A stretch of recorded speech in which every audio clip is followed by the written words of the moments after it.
Assalamualaikum warahmatullahi wabarakatuh. Berjumpa kembali di channel Ardiko Ramos.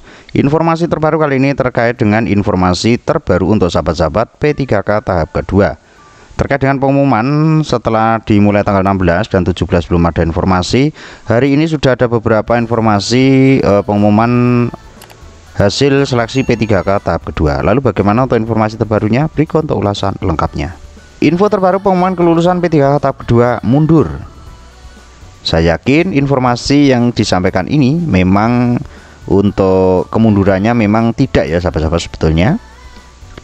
Jadwal pengumuman kelulusan P3K tahap 2 di pemerintah Kota Mataram Provinsi Nusa Tenggara Barat mundur dari rencana awal. Semula Kepala BKN akan mengumumkan di rentang antara 16 Juni hingga 25 Juni 2025. Namun jadwal mundur menjadi 30 Juni 2025. Sedianya pengumuman hasil seleksi tes tersebut dijadwalkan antara tanggal 16 hingga 25 Juni 2025. Namun, sekarang mundur menjadi 30 Juni, kata Kepala BKPSDM Kota Mataram Taufik Priyono. Taufik mengatakan hal tersebut sesuai informasi terakhir yang diterima dari pemerintah pusat. Namun, pada akhirnya pada hari ini ada beberapa instansi maupun daerah yang sudah mengumumkan hasilnya ya sahabat-sahabat tanggal 18 Juni tahun 2025.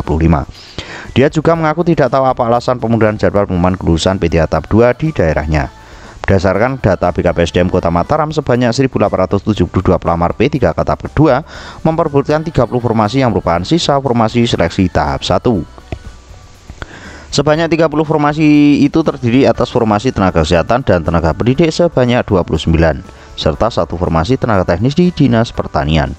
Pengumuman kelulusan seleksi akan dilakukan oleh Panitia Seleksi Nasional atau Panselnas, dan jika sudah ada draft dari Panselnas, semua kabupaten kota juga diminta menampilkan pengumuman tersebut, katanya.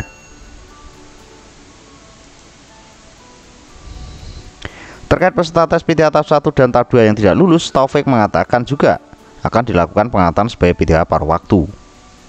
Pasalnya, semua peserta P3K tahap 1 maupun 2 dinilai memenuhi syarat karena tidak menggunakan passing grade atau ambang batas nilai. Hanya saja tidak lanjut dari pretest P3K yang tidak lulus masih menunggu kebijakan dari BKN. Mereka akan diangkat sebagai P3K paruh waktu pada tahun ini atau di tahun 2025. Intinya Kepala BKN menyebutkan peserta tes P3K yang tidak lulus akan diangkat menjadi P3K paruh waktu dalam tahun ini. Tetapi itu teknis dan sistem pengatannya di BKN belum ada, katanya.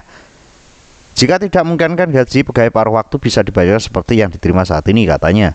Data BKPSDM Kota Mataram menyebutkan total sisa pegawai tidak tetap PTT di Kota Mataram sebanyak 3.170 orang.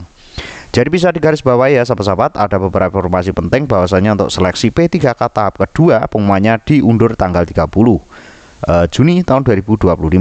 Namun ada beberapa yang sudah diumumkan karena tidak serempak ya sahabat-sahabat, namun secara bertahap. Pantau informasi terbaru seputar P3K dan honorer hanya di kanal YouTube ini.